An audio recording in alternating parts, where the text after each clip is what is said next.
প্রিয় নবম শ্রেণীর ছাত্রীবৃন্দ, আজকে তোমাদের সামনে একটা গুরুত্বপূর্ণ অঙ্ক, তোমাদের 2024 সালের নতুন কারিকুলামের তৃতীয় অধ্যায় সূচক ও লগারিদমের 7 নং অনুশীলনের 7 নং প্রশ্ন উত্তর। এই অঙ্কটা যদিও দেখতে অনেক কঠিন, তথাপি সহজ অঙ্ক, বুঝতে পারলে। এখন তোমাকে এই অঙ্কটা বোঝাবো, সুন্দর করে দেখো। প্রশ্ন ছিল শ্রীমঙ্গলের ভূমিকম্পের তীব্রতা আর চট্টগ্রামের ভূমিকম্পের তীব্রতা। এখন শ্রীমঙ্গলের তীব্রতা, আমরা ভূমিকম্পের তীব্রতা ধরে নেব I1, মনে করি শ্রীমঙ্গলের তীব্রতা হচ্ছে I1, আর চট্টগ্রামের ভূমিকম্পের তীব্রতা ধরলাম I2। যেহেতু ভূমিকম্পের তীব্রতা আমরা সবসময় I দ্বারা প্রকাশ করি, এখানে যেহেতু দুইটা এলাকার ভূমিকম্পের তীব্রতা, সেহেতু আমরা দুইটায় I ধরবো। তবে এই কারণে আমরা এখানে I1 আর I1 দ্বারা ধরলাম শ্রীমঙ্গলের ভূমিকম্পের তীব্রতা, I2 ধরলাম আমরা চট্টগ্রামের ভূমিকম্পের তীব্রতা, আর S ধরলাম আদর্শ ভূমিকম্পের তীব্রতা। এর সময় হচ্ছে আদর্শ ধরলাম। সুতরাং রিক্টার স্কেলে শ্রীমঙ্গলের ভূমিকম্পের তাপমাত্রা হবে, এটা হচ্ছে একটা সূত্র, এটা তোমার মুখস্থ রাখতে হবে যে আমরা জানি যে ভূমিকম্পের ভূমিকম্পের মাত্রা হচ্ছে log 10 I/S। তো এখানে আমরা I1 লিখছি কেন? কারণ হচ্ছে যে আমরা যে ধরে নিলাম শ্রীমঙ্গলের ভূমিকম্পের তীব্রতা I1, এই জন্য আমরা এখানে I1 ধরে নিলাম। আর চট্টগ্রামের ভূমিকম্পের তাপমাত্রা বা মাত্রা হচ্ছে log 10 I2/S ধরে নিলাম আমরা। এটা হচ্ছে সূত্র, এই সূত্র তো মুখস্থ রাখতে হবে। সূত্র হচ্ছে ভূমিকম্পের মাত্রা সূত্র হচ্ছে log 10 I/S। এখানে যেহেতু দুইটা জায়গার নাম, এই তোমরা I1 আর I2 ধরে নিয়েছি। আচ্ছা, এখানে I হচ্ছে সর্বোচ্চ তাপমাত্রা বলতে পারো, সর্বোচ্চ তীব্রতা, আর S হচ্ছে সর্বনিম্ন তীব্রতা। তো আমরা এখন পরের স্টেপে চলে আসি। দেখো, এই যেহেতু শ্রীমঙ্গলের মাত্রা ছিল 7.6 আর চট্টগ্রামের মাত্রা ছিল হচ্ছে শুধুমাত্র 6, এর জন্য আমরা প্রশ্ন মতে যদি এটাও শ্রীমঙ্গলের মাত্রা, এটা সূত্র থেকে পেয়েছি, আর এটা প্রশ্নে দেওয়া আছে 7.6। তো শর্ত মাত্রা কখন লিখতে পারি? আমরা যখন প্রশ্ন থেকে কোনো একটা মান থাকবে, আর আমরা যে সূত্র দিয়ে যে মানটা বের করব, সেম জিনিসেরই মান বের করব, তখন আমরা শর্ত মতে ইউজ করব log 10 I1/S। এটা হচ্ছে বাই, অর্থাৎ ভাগ, নিচে ভাগ হবে, এই সেম এরকম I/S, I1/S এর মতো ইকুয়াল 7.6। এটা সমীকরণ 1। আর চট্টগ্রামের ক্ষেত্রে log 10 I2/S সমান 6, এটা সমীকরণ 2 ধরলাম।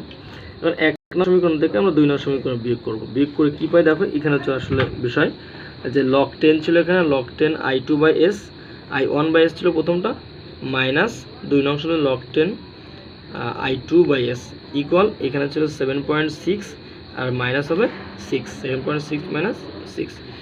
এখান থেকে দেখো আমরা কি করছি, এখান থেকে একটা গুরুত্বপূর্ণ কাজ করছি, সেটা হচ্ছে এই log 10 এর পাওয়ার মনে করো যে I1/S। এই I1/S কিন্তু log 10 এর মান I1, আবার log 10 এর মানে S দেওয়া আছে। এই কারণে আমরা এখানে কি করব, যেহেতু লগের ক্ষেত্রে যে ভাগ থাকলে আমরা জানি বিয়োগ করতে হয়, ঠিক সেই অনুযায়ী আমরা এখন log 10 এর I1 দেব, দিয়ে এই ভাগের কারণে বিয়োগ দিয়ে আবার log 10 S দিয়ে দেবো, এখানে log 10 S দিয়ে দেবো। পরের রাশিতে চলে আসে এই মাইনাস দিলাম, এখানে মাইনাস, এই log 10 দিলাম, log 10 এটাও সেম, এখানে যদি I2/S আছে, তো log 10 I2 মাইনাস log 10, এই log 10 S দিয়ে দেবো।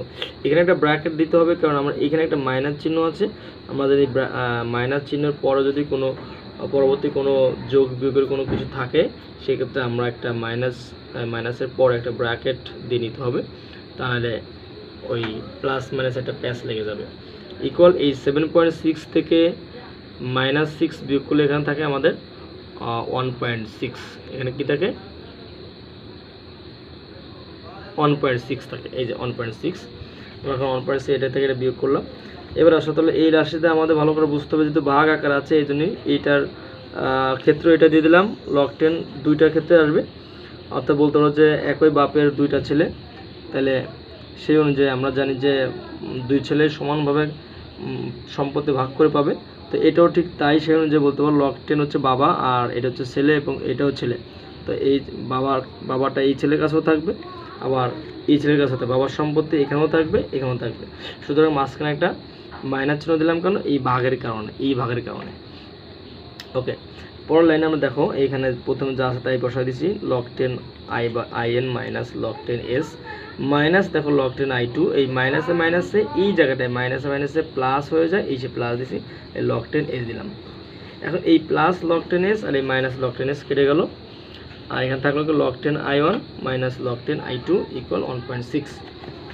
আচ্ছা, পরের লাইনে চলে আসছি আমরা, যেহেতু এখানে ছিল log 10, দেখো log 10 ওখানে ছিল i1 minus log 10 s, i2 ছিল, সরি i2।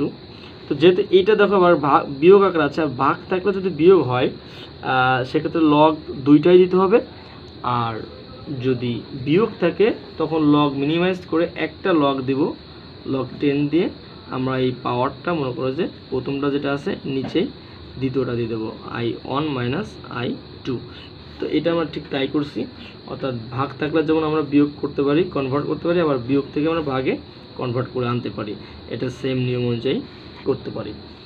তো এখানে ঠিক তাই দিয়েছে, log 10 i1 by i2 equal 1.6। এখানে দেখো আমাদের এই সূচকীয় নিয়মে, এখানে আরেকটা নিয়ম আছে সূচকীয় নিয়মে, যে লগ যদি আমরা উঠাই দিতে চাই তা লগ উঠাই দিতে পারবো, তবে শর্ত হচ্ছে এই লগের পরে যে একটা ভিত্তি থাকে বেস 10 ভিত্তিক লগ, যেটা তার 10, এই 10 তোমার দিয়ে দিতে হবে। এটা যদি 5 থাকে এখানে এই 5 দিতে হবে, যদি 6 থাকে এখানে 6 দিতে হবে, অর্থাৎ লগের নিচে পায়ের নিচে যে সংখ্যাটা থাকে এটা দিতে হবে, লগ বাদ লগ ভ্যানিশ।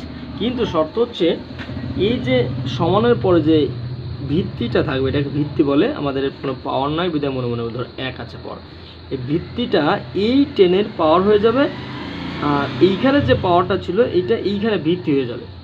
সুতরাং আমাদের পাওয়ারটা হয়ে যাবে এই বাম পাশের পাওয়ারটা ডান পাশে ভিত্তি হয়ে যাবে, আর ডান পাশের ভিত্তিটা বাম পাশে এই 10 পাওয়ার হয়ে যাবে। তাহলে এখানে 10 to the power 1.6 equal i1 by i2। এটাকে আমরা যদি 10 টু দি পাওয়ার 1.6 যদি ক্যালকুলেটরের মাধ্যমে ব্যবহার করি তাহলে দেখবো আমরা উত্তর আসে 39.810717।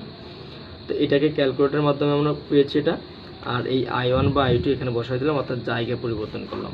আমরা যদি জায়গা পরিবর্তন করি, অর্থাৎ সমানের বাম পাশ থেকে সবগুলো ডান পাশে নিয়ে গেলাম, আবার ডান পাশের সবগুলো বাম পাশে নিয়ে আসলাম, সেক্ষেত্রে চিহ্নের কোনো পরিবর্তন হয় না। এটা হচ্ছে একটা নিয়ম।